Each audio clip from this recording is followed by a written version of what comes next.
Hello students, welcome to physics 7 classes. मैं अखिलेश आनंद आज आप लोगों को एनसीईआरटी के प्रॉब्लम के इस डिस्कशन जिस एपिसोड का नाम हम लोग दिए हुए हैं चुटकी बजाओ प्रॉब्लम सॉल्व में आप सभी को स्वागत करता हूं। और इस एपिसोड में हम लोग एनसीईआरटी के चैप्टर 2 जिसका नाम है इलेक्ट्रिक पोटेंशियल एंड कैपेसिटेंस, इसी को स्टार्ट करने वाला हूं। तो आइए हम लोग स्टार्ट करते हैं। प्रॉब्लम नंबर 2.7 देखिए 7 लिख देते हैं, 6 का था, मतलब 7 नंबर प्रॉब्लम में आप ध्यान दीजिए। ये 3 कैपेसिटर है, ऐसा फिगर में दिए हुए कि 3 कैपेसिटर पैरेलल कॉम्बिनेशन में है। तो ए में पूछ रहा है कि सी इक्विवेलेंट पता करिए, नहीं तो इक्विवेलेंट कैपेसिटेंस तो आपको कोई दिक्कत नहीं करेगा। ये 2 है और ये 3 माइक्रोफराड है और ये 4 माइक्रोफराड है। देखिए गलती से 2 लिखा गया था, ये 4 तो ये आ गया 9 पिकोफराड।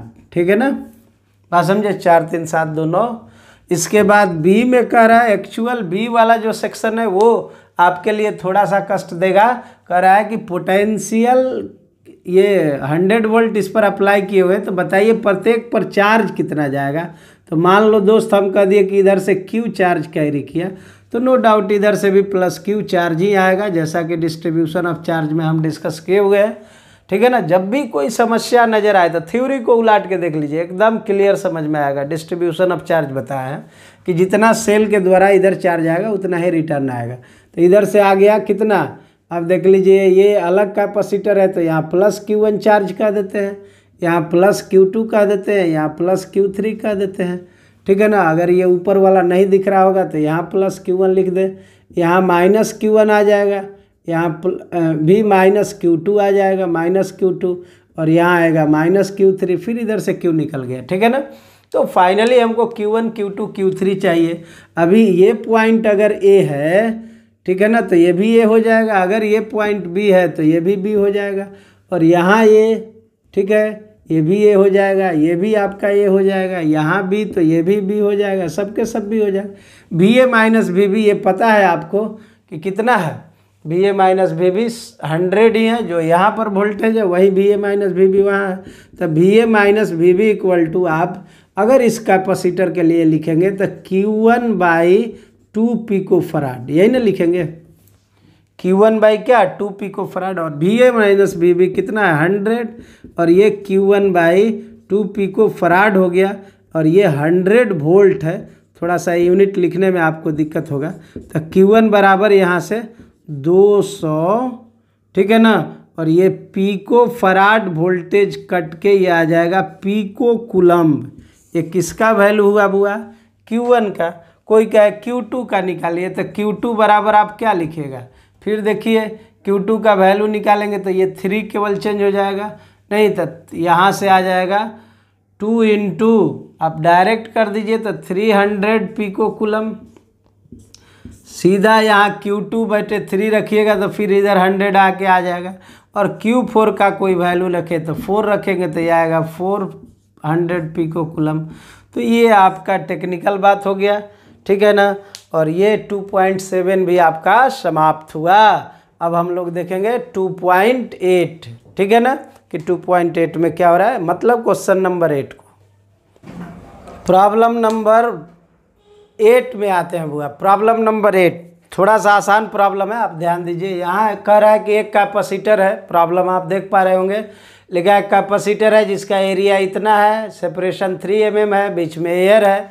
तो बीच में एयर है तो आप समझ सकते हैं कि यहाँ कोई मीडियम नहीं डाला हुआ है, इसलिए K का वैल्यू 1 हो जाएगा। अब आपको C निकालना है, तो C का फॉर्मूला आपको पता है, A में C ही चाहिए। C बराबर ε0 A/d होता है ना।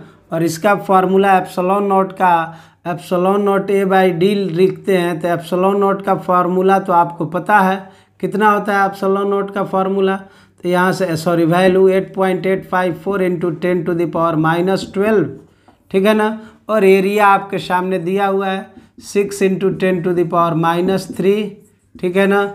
और D भी आपके सामने दिया हुआ है 3 इंटू 10⁻⁻3। ठीक है ना।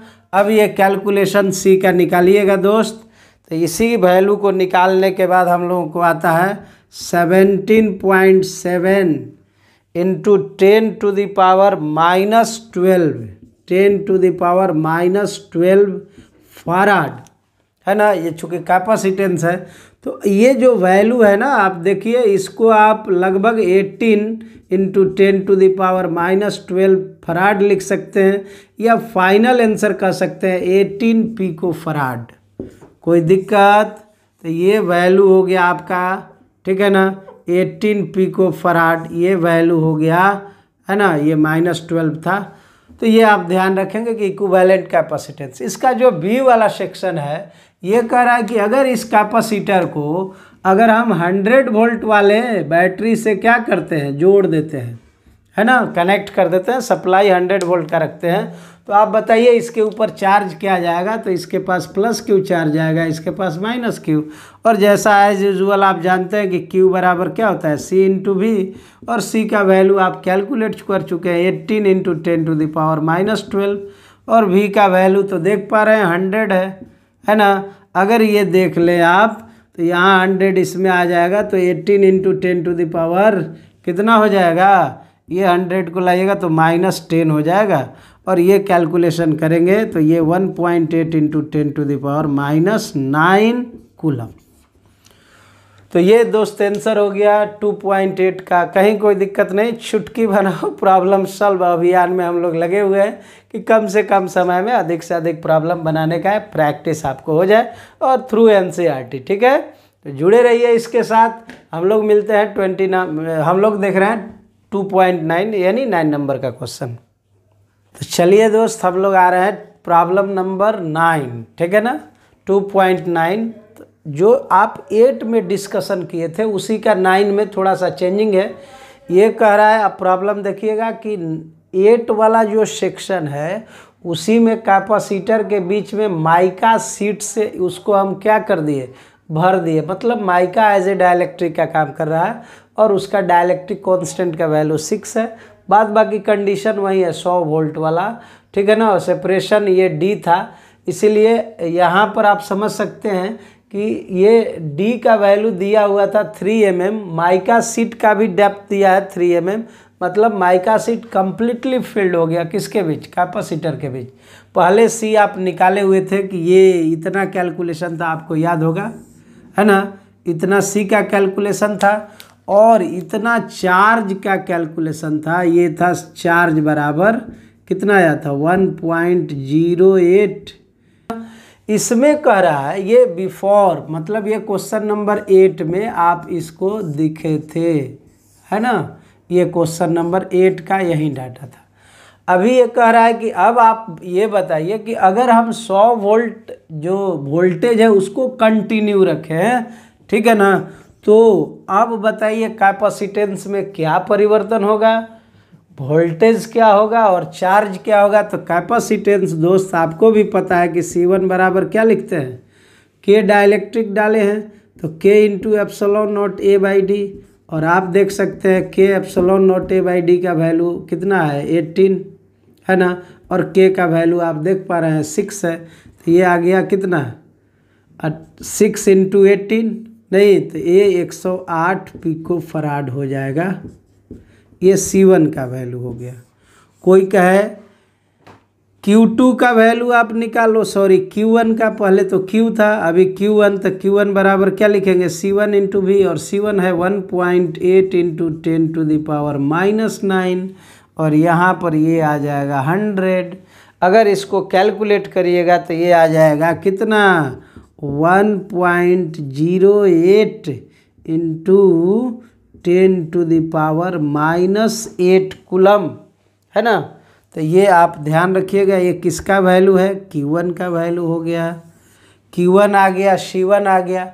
V की बात करें, ठीक है ना, तो आप देख सकते हैं 100 वोल्ट से अप्लाई किए हुए हैं तो V 100 वोल्ट ही होगा, इसमें कोई दिक्कत नहीं है ना। लेकिन जब आप इसको, ये A नंबर था, B में कह रहा है भाई कि B में ये कह रहा है कि अगर मान लीजिए, है ना, अगर इस डाइलेक्ट्रिक को वैसे ही रखें, लेकिन वोल्टेज को हम क्या कर दिए, हटा दिए। मतलब अभी सिचुएशन मेरा ये रहा कि डाइलेक्ट्रिक जैसे था वैसे ही है। देखिए छोटा सा बना दे रहे हैं, ठीक है ना। डाइलेक्ट्रिक जैसे था वैसे ही है, केवल किसको हटा दिया गया, केवल हटा दिया गया कि ये वोल्टेज नहीं रहेगा, डाइलेक्ट्रिक ज्यों का त्यों रहे, वोल्टेज नहीं रहेगा, डाइलेक्ट्रिक एज यूजुअल जैसे था वैसे। अभी वोल्टेज हट गया, कहिएगा क्या क्या चेंजिंग होगा, तो आप समझ रहे हैं कि कैपेसिटेंस एज यूजुअल जैसा पहले था वैसा ही रहेगा, क्योंकि डाइलेक्ट्रिक नहीं हटाए हैं। तो ये C2 का वैल्यू फिर आप लिखिएगा 108 पिकोफराड, इसमें कोई चेंजिंग नहीं होगा क्योंकि आप डाइलेक्ट्रिक नहीं हटाए हैं।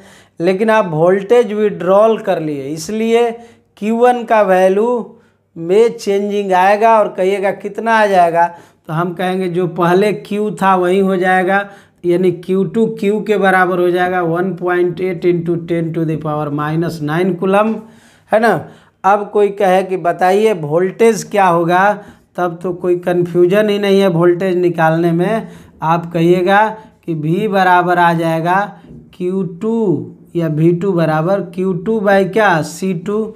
और ये जब निकालेंगे हम लोग तो Q2 का वैल्यू आप देख लीजिए 1.8 इंटू 10⁻⁹ और इसका वैल्यू है 108 इंटू 10⁻12 पिकोफराड में था। जब ये कैलकुलेशन करते हैं तो ये आता है 16.6 वोल्ट। तो ये चेंजिंग होगा जैसा कि आप समझ पा रहे हैं, ठीक है ना। तो कहीं कोई दिक्कत नहीं, तो चुटकी बजाओ प्रॉब्लम सॉल्व में अभियान 6 है। अभी ये 9 नंबर था, अब 2 प्रॉब्लम और है, ठीक है ना, उसको भी देख लेते हैं 10 और 11। तो बने रहिए चैनल के साथ, एंजॉय से बनाते रहिए, मोटिवेटेड रहिए और ध्यान दीजिए कि NCERT का सब प्रॉब्लम हम लोग चुटकी बजाने में सॉल्व कर दे रहे हैं, ठीक है ना। तो जस्ट इमेजिन, और इसी तरीक़ा से आप भी बनाते रहिए, खूब मेहनत करिए। तो आते हैं प्रॉब्लम नंबर 10 पर। देखिए यहाँ क्वेश्चन नंबर 10 है, 9 तो समाप्त हो चुका है, प्रॉब्लम नंबर 10। तो अब यहाँ C दिया है, V दिया है, कह रहा है स्टोर्ड इलेक्ट्रिकल पोटेंशियल एनर्जी बताइए। नहीं, तो स्टोर्ड इलेक्ट्रिकल पोटेंशियल एनर्जी का 3 फार्मूला। पहला फार्मूला ½ याद होगा, दूसरा फार्मूला Q²/2C और तीसरा फार्मूला ½ Q इंटू V। जो फार्मूला यूज़फुल है उसको लगा लीजिए। तो फर्स्ट दिख रहा है कि यूज़फुल है ½ CV², C के बदले 12 इंटू 10⁻⁻12, V के बदले 50 वोल्ट है, इसका स्क्वायर कर दीजिए। तो ये आ जाएगा 6 इंटू 10⁻⁻12 और ये आ जाएगा 25 इंटू 10⁻², है ना। स्क्वायर कर दिए तो ये आ जाएगा 150 ना बुआ, और ये आ जाएगा 10 पर पावर -10। इसको अगर देखें तो 1.5 इंटू 10⁻⁻8 जूल ये U का वैल्यू हुआ। तो कहीं कोई दिक्कत नहीं है, जस्ट ए फार्मूला। तो ये 10 समाप्त हो गया, 11 में आ जाते हैं हम लोग, ठीक है ना। 11 को देखते हैं। देखिए तो प्रॉब्लम नंबर 11 ये लास्ट प्रॉब्लम है इस एक्सरसाइज का, ठीक है ना। इसके बाद हम लोग करंट इलेक्ट्रिसिटी में आ जाएंगे और इसके बाद हम लोग का जो लेक्चर वीडियो आएगा वो करंट इलेक्ट्रिसिटी पर आधारित आएगा। उसी तरह करंट इलेक्ट्रिसिटी समाप्त होगा, मैग्नेटिक फील्ड में चले जाएंगे। तो कंटिन्यू बने रहिए, बड़ी बढ़िया से इस पर हम लोग डिस्कस करेंगे। NCERT के सारे प्रॉब्लम को हम लोग देखेंगे और बाद में जब ये कंप्लीट हो जाएगा तो एडिशनल एक्सरसाइज जो NCERT का है, ठीक है ना। इसलिए खूब लोगों को जोड़िए। हम कहेंगे जितने मेरे सब्सक्राइबर बढ़ा सकते हैं आप, you are capable, then you increase it, ठीक है ना। तो आइए प्रॉब्लम नंबर 11 में कह रहा है कि ये 6 पिकोफराड का कैपेसिटर है, 200 वोल्ट के बैटरी से कनेक्टेड है, ठीक है ना। तो अभी ये कह रहा है कि जब इसको चार्ज कर दिया गया तब इस कैपेसिटर को, पढ़िएगा वहाँ, इस कैपेसिटर को चार्ज करने के बाद डिस्कनेक्ट कर दिए और डिस्कनेक्ट करके इतना ही कैपेसिटी के कैपेसिटर से हम क्या कर दिए, जोड़ दिए। नहीं, if 600 picofarad capacitor is charge to a 200 voltage, then it is disconnected and again added to the same capacity of capacitor, then what is the stored electrical potential energy difference आपको निकालना है कि इस केस में कितना electrical potential energy का value होगा और उसमें स्टोर्ड इलेक्ट्रिकल पोटेंशियल एनर्जी का वैल्यू कितना होगा। तो पहले इस पर आप विचार करिए, पहले आप ये जोड़ दिए, तो यहाँ पर जो फॉर्मूला होता है U1 का वो तो आपको पता है हाफ CV²। तो ये हाफ तो ठीक है, C का वैल्यू आप निकाल लो हुआ, तो ये 600 है और पिको फराड है तो 10⁻⁻12 और V का वैल्यू 200, इसको स्क्वायर कर लो आप। नहीं तो ये कितना आने वाला है, तो देखिए यहाँ 4 आ जाएगा, 4 और 2 6 हो गया, ठीक है ना। तो ये आ जाएगा और ये 2 से 2 कैंसिल होगा, तो ये 12 × 10⁻⁻6 जूल आ जाएगा, ठीक है ना। तो E1 का वैल्यू आ गया 12 × 10⁻⁻6 जूल। अब आप देख लीजिए ये E1 आने के बाद आप Q निकाल लीजिए। Q बराबर क्या लिखिएगा, C × V, और C का वैल्यू तो आप देख पा रहे हैं 600 × 10⁻⁻12 और ये 200 है, तो ये मल्टीप्लाई होके कितना आ जाएगा, तो आप कह सकते हैं 12 है ना, 2 और 2 4 हो गया, × 10⁻⁸ कूलम है ना। ये किसका वैल्यू हो गया, Q का, 12 × 10⁻⁸ कूलम। अब आप ये देख लीजिए, कह रहा है कि अब इसको डिस्कनेक्ट कर देते हैं, नहीं यानी 200 वोल्ट से हटा दिए। तो जैसे आप डिस्कनेक्ट किए तो सिचुएशन ये बना कि ये 600 पिको फराड जो आपका कैपेसिटर था, ये +Q चार्ज लेकर, थोड़ा सा बड़ा बनाते हैं, ये जो आपका 600 पिको फराड का कैपेसिटर था वो +Q चार्ज लेकर ये अलग हो गया, किससे, सेल से। लेकिन अलग हुआ तो जाके एक अपने ही तरह के कैपेसिटर से आके जुट गया, 600 पिको फराड का ही एक कैपेसिटर है, इससे जुट गया। और जैसे जुटा तो आप जानते हैं कि दोनों का कैपेसिटी सेम है, तो इसमें कोई कन्फ्यूजन ही नहीं है, ये चार्ज को आधा आधा बांट लेगा क्योंकि कैपेसिटी दोनों का सेम है, ठीक है ना। अब कोई कहे कि अब एनर्जी आप इसका निकालिए, यही एनर्जी डिफरेंस पूछ रहा है, तो इसमें ये फार्मूला लगाना गलत हो जाएगा क्योंकि यहाँ V का कोई सिस्टम नहीं दिया हुआ है। तब हम कहेंगे कि U का फार्मूला चेंज कर देते हैं।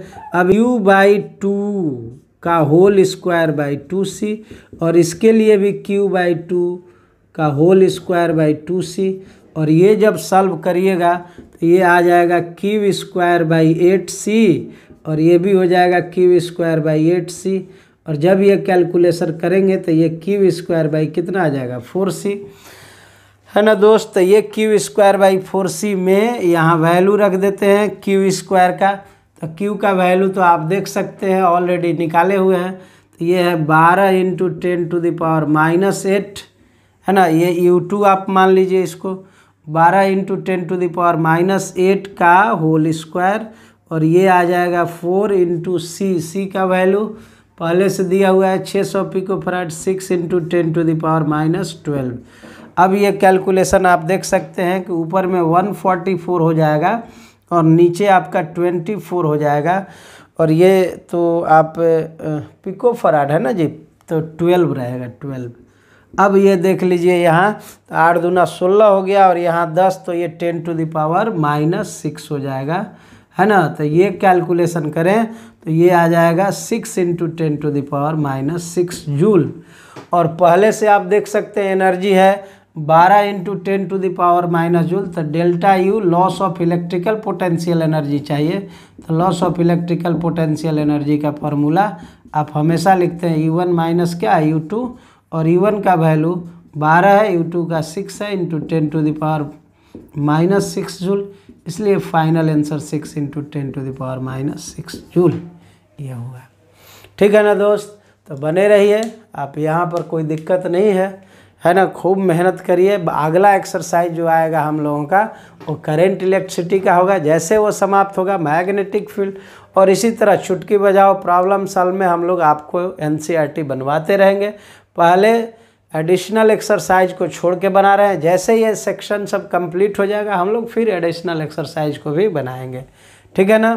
तो कोई दिक्कत नहीं, इसी के साथ बने रहिए।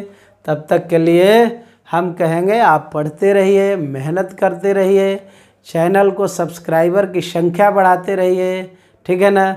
मिलते हैं नेक्स्ट लेक्चर वीडियो में, तब तक के लिए लव यू ऑल।